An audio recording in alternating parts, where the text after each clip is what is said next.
क्या आपको पता है जब हम सोते हैं तो हमारी आत्मा डायमेंशनल दुनिया में चली जाती है। इसके बाद हमें अजीबोगरीब सपने आते हैं। सपने देखना ह्यूमन बॉडी के लिए दिलचस्प घटना है और आप अपने जीवन में लगभग 6 साल सपने देखने में खर्च कर देते हैं। ज़्यादातर सपनों को इंसान बहुत जल्दी भूल जाता है। हर रात जब आप सो जाते हैं तो आपका दिमाग अपना काम करना शुरू कर देता है और कुछ ऐसी कल्पनाओं को दिखाता है जो थोड़ी डरावनी और दिलचस्प होती हैं। लेकिन अब सवाल ये उठता है कि क्या फिल्मी कहानियों की तरह आप सपनों को रिकॉर्ड कर सकते हैं? क्या आप दोबारा ये देख सकते हैं कि आप क्या सपना देख रहे थे? क्या आपने कभी सोचा है कि सपने वास्तव में वेब्स हैं? क्या सपने अपने साथ किसी तरीके की जानकारी रखते हैं? क्या ब्रेन वेब्स रेडियो वेब्स की तरह होते हैं? तो इन सवालों का जवाब है जी हाँ। आपको बता दें कि ब्रेन वेब्स और रेडियो वेब्स दोनों इलेक्ट्रॉनिक वेब्स से बनी होती हैं। ये वेब्स प्रकाश की गति से सफ़र करती हैं। जब कभी आप कुछ सोचते हैं तो हजारों की संख्या में न्यूरॉन्स एक ही फ्रीक्वेंसी में फायर होते हैं और वेब्स बनाते हैं। ये वेब्स लगभग 10 से 100 साइकिल प्रति सेकंड की गति से थर्राती हैं, जबकि रेडियो वेब्स लगभग 50 करोड़ से 1 अरब प्रति सेकंड साइकिल की गति से थर्राती हैं। क्या आपको पता है कि वैज्ञानिकों ने दिमाग की गति को मापने और इलेक्ट्रॉनिक उपकरणों से दिमाग का इंटरफेस करने के लिए इन घटनाओं का इस्तेमाल किया है?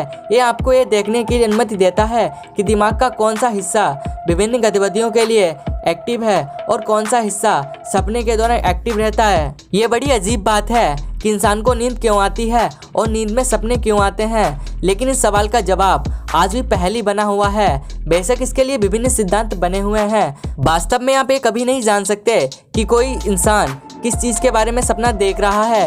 उसे जगाकर पूछने से ही आपको उसके सपने के बारे में पता चल पाएगा।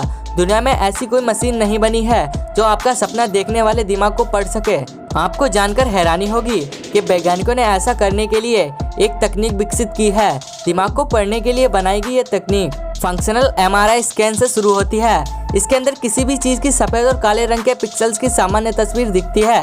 इस सॉफ्टवेयर की मदद से दिमाग के अंदर चल रही गतिविधियों को तस्वीर के रूप में दर्शाया जा सकता है। उदाहरण के लिए जब किसी व्यक्ति को टी अक्षर दिखाया जाता है तो यह सॉफ्टवेयर वही रिकॉर्ड करेगा जैसा दिमाग उस समय प्रतिक्रिया कर रहा होगा। जब एक इंसान को न्यूरॉन शब्द दिखाया जाता है तो सॉफ्टवेयर उसके दिमाग को पढ़कर इस डिस्प्ले पर वही दर्शाता है।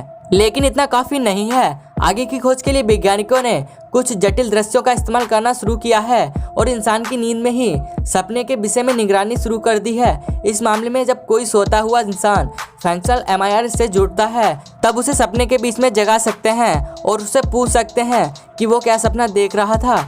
इस सॉफ्टवेयर की मदद से हम अपने सपनों को रिकॉर्ड कर सकते हैं।